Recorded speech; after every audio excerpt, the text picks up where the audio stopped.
El número 1 de la lista de Babelia es La llamada, un retrato, de Leila Guerriero. No hay mayor desafío que investigar una vida. La vida de cualquiera de nosotros, cualquier vida, está llena de secretos y de ángulos oscuros. Lo inaudito es revelarlos sin énfasis en conversaciones improvisadas o en entrevistas encadenadas.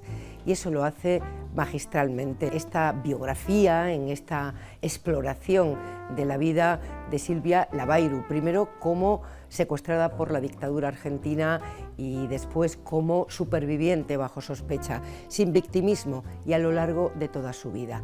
De alguna manera, esta historia particular, que es verdad que se produce en circunstancias extraordinarias, pero de alguna manera esta historia particular habla de cada uno de nosotros.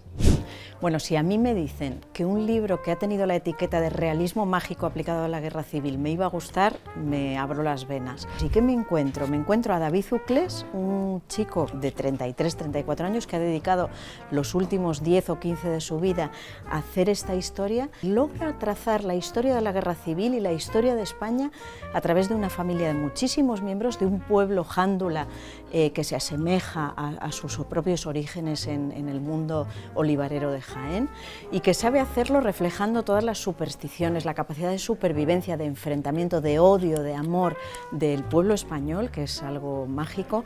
Y francamente me quedo con ganas de leer sus siguientes trabajos. Teodoros, de Mircea Cartarescu, cuenta la historia de Teodoro II de Abisinia, la actual Etiopía. Hay una leyenda que dice que nació en Rumanía, es una leyenda falsa seguramente, pero Cartarescu lo que hace es abrazar esa leyenda y a través de la historia de este tipo pues construye todo un mosaico de la segunda mitad del siglo XIX de cómo pasa de ser un pobre rumano a ser un rey en la otra parte del mundo, ¿no? Consigue hacer un juicio moral muy acertado y muy severo de un personaje que al final un poco nos refleja a todos, ¿no?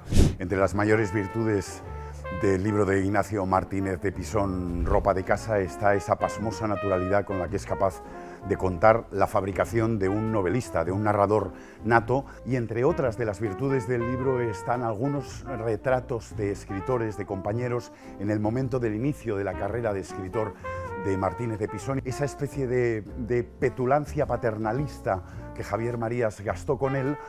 Pero el capítulo verdaderamente conmovedor y emocionante es en la evocación de Félix Romeo, uno de los escritores a los que más quiso y que murió de forma prematura hace ya muchos años.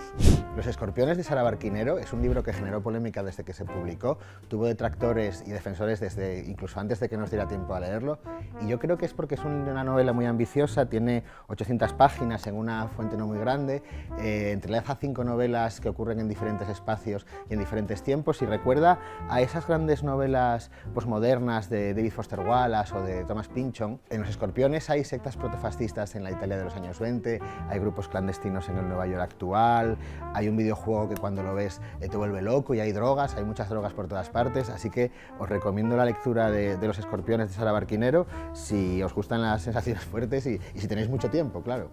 Ni una, ni grande, ni libre es un libro recomendable para cualquiera al que le interese la historia de España, y yo creo que en general para cualquiera al que le interese pasar unas cuantas horas de lectura, porque es un libro largo, pero es un libro, y perdonadme el tópico, que se lee como una novela porque está lleno de personajes principales, de personajes secundarios. Rompe muchos tópicos, por ejemplo el tópico de aquella frase de Fraga de España es diferente. Él explica que España fue un país integrado en las corrientes de su época en un momento en el que había muchísimas dictaduras en el mundo. Es un libro que nos obliga a cambiar o nos lleva a cambiar nuestra visión del pasado más reciente de España.